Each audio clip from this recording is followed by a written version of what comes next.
কাকাকে মনে পড়ে সুন্দর চেহারার রাজকীয় ওই সাম্বা বয়কে। জাতীয় দলের হয়ে বিশ্বকাপ কিংবা ফিফার বর্ষসেরা ফুটবল প্লেয়ার, সর্বোচ্চ ব্যক্তিগত অর্জন ব্যালন ডিওর হাতেও উঠেছে তার। দেখতে সত্যিকারের রাজপুত্রের মতো কাকা ছিলেন অসাধারণ ভদ্রলোক।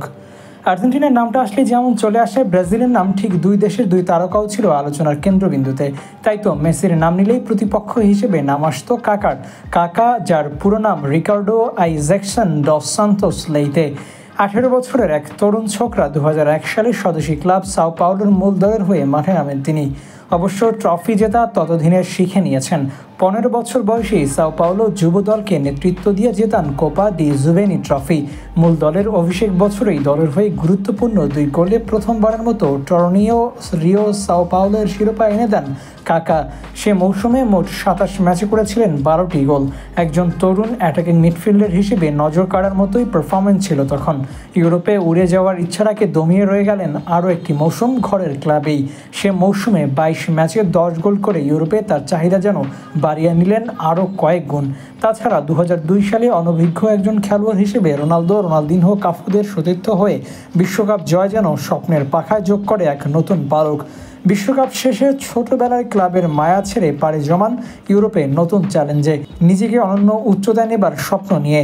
2005 সালে কনফেডারেশন কাপ জয় আত্মবিশ্বাস বাড়িয়েছিল 2006 বিশ্বকাপের। তবে সেবার নেস্তানাবুদ হতেই হয়েছিল জিনেদিন জিদানের ফ্রান্সের সামনে। বিশ্বকাপের কোয়ার্টার ফাইনালে হেরে বিদায় নেয় ব্রাজিল। আরেকটি বিশ্বকাপ ছুঁয়ে দেখবার স্বপ্ন অধরাই থেকে যায় কাকার। জিদান নিজের ঘরে তুলেছিলেন 2006 বিশ্বকাপ। এত অল্প সময়ে এত সব অর্জন যেন ফুটবল বিশ্বকে এক সম্ভাবনারই ইঙ্গিত দিচ্ছিল।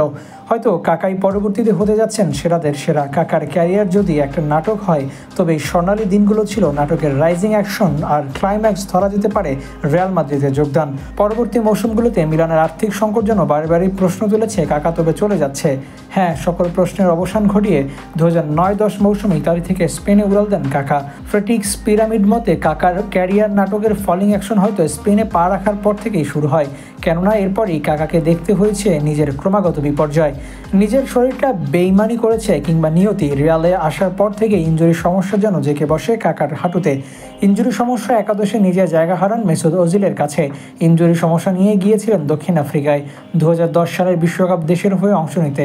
অনুপ্রেরণায় ব্রাজিলের হয়ে 2009 কনফেডারেশন কাপ জয়, কিন্তু সে হলো না। কোচ হোসে মরিনো হয়তো তাকে খেলাতে ইতস্ত বোধ করতেন। রিয়াল ক্যারিয়ারের বেশিরভাগ সময় তাই সাইড বেঞ্চে বসে কাটিয়ে দিতে হয়েছে কাকাকে। 4 বছরের রিয়াল মাদ্রিদের ক্যারিয়ারে তিনি মোট ম্যাচ খেলেছেন 120টি, গোল করেছেন 29টি, যা তার পেশাদার ক্যারিয়ারের শুরুর দিকের পারফরমেন্সের সাথে তুলনায় বড্ড বেমানান।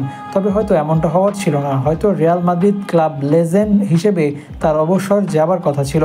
ব্রাজিলিয়ান এই রাজপুত্রের রূপকথার মতো শুরু হওয়া ক্যারিয়ার যে লোকচক্ষুর আড়ালে হারিয়ে যাবে, এটা হয়তো কখনো স্বপ্নেও ভাবেননি কাকা তথা ব্রাজিল সমর্থকরা। যদি ভালোভাবে বলি ফুটবল সমর্থকরা, তবু অল্পদিনে জয় করেছে সব, আর সেই সবের মাঝে সবচেয়ে বড় জায়গাটা কাকা করেছে ফুটবল প্রেমীদের মন।